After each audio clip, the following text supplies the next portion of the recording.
পায়েস তো অনেক রকম বানিয়ে খেয়েছেন, একবার এইভাবে মাখানা পায়েস বানিয়ে দেখতে পারেন। খেতে সুস্বাদু, একদম প্রোটিন। চলুন মাখানা পায়েসটা বানানো স্টার্ট করি। আজকে মাখানা পায়েস বানাবো, তার জন্য আগে বসিয়ে দিয়েছি কড়া। নিয়েছি মাখানা, এর প্রচুর প্রোটিন, সব বাচ্চাদের খাওয়ানো ভালো, বড়রাও খাওয়া ভালো। প্রচুর প্রোটিন, প্রচুর আয়রন, প্রচুর প্রোটিন, ক্যালসিয়াম সব আছে।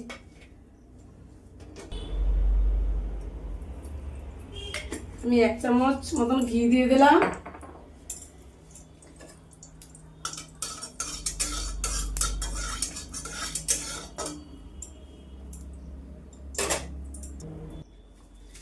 আমি কিছুটা কাজু ভেজে নিব ও ঘিতে দিয়ে দেবো কটা 20-25টা কিশমিশ, ওটাও ভেজে নিব।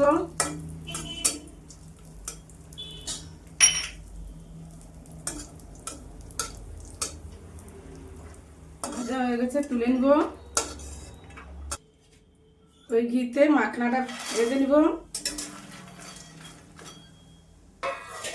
একদম আঁচ লো আছে, মাখনাটা ভেজে নিব 1 মিনিট। দেখুন মাখনাগুলো ভেজে নিয়েছি। মাখানা এবারে মাখানা হয়েছে বুঝবেন কি করে, এই যে ঠান্ডা হয়ে গেল আরো এভাবে ভেঙে যাবে। ঢেলে নিব।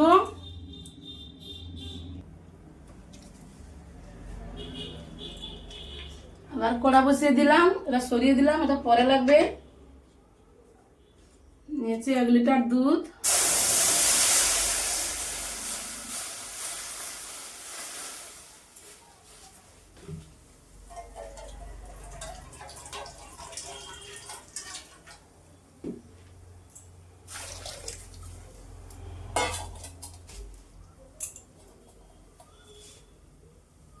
তার সাথে দিয়ে দিব 2-3 চামচ গোবিন্দভোগ চাল। দুধটা ফুটে যাবে, চালটাও সিদ্ধ হয়ে যাবে।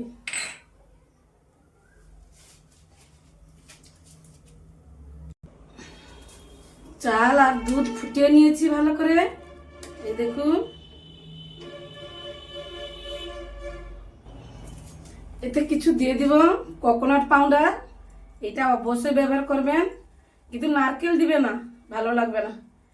নারকেলের গুঁড়োগুলো, পাউডারটা বাজারে পাওয়া যায়, ওটা স্বাদ 2-3 গুণ বাড়িয়ে দিবে। ভেজে রাখা কাজু কিশমিশটাও দিয়ে দিব।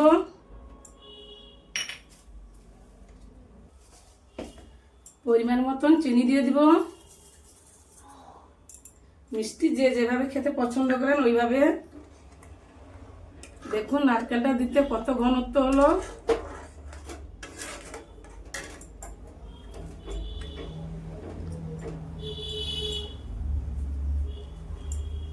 এই মাখানাটা আমি 8-10টা এভাবে ফাটিয়ে নিয়েছি, এইভাবে একটু গুঁড়ো করে নিয়েছি, আর কিছুটা গোটা গোটা রেখেছি, ওটা দিয়ে দিব।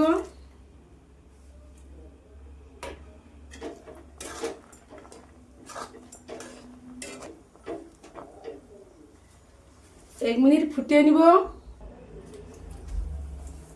1 মিনিট ফুটিয়ে নিয়েছি। বন্ধুরা এত সেন্ট বেরিয়েছে, এত সুন্দর হয়েছে, ভাবতে পারবেন না। একবার বাড়িতে না বানিয়ে বুঝতে পারবে না যে কত ভালো হয়েছে। একবার হলে বাড়িতে ট্রাই করো, খেতে খুব ভালো লাগে, সেন্ট প্রচুর।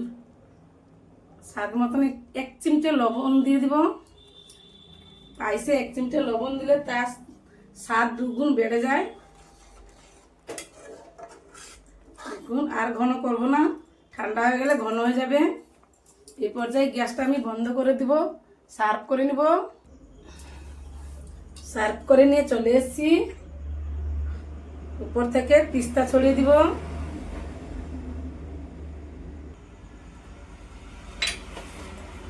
এভাবে বাড়িতে বানিয়ে দেখতে পারেন, ভালো লাগবে, বাচ্চাদের তো ভালো। মাখানা পায়েস হয়ে গেল। এখানে আমি ভিডিওটা শেষ করছি।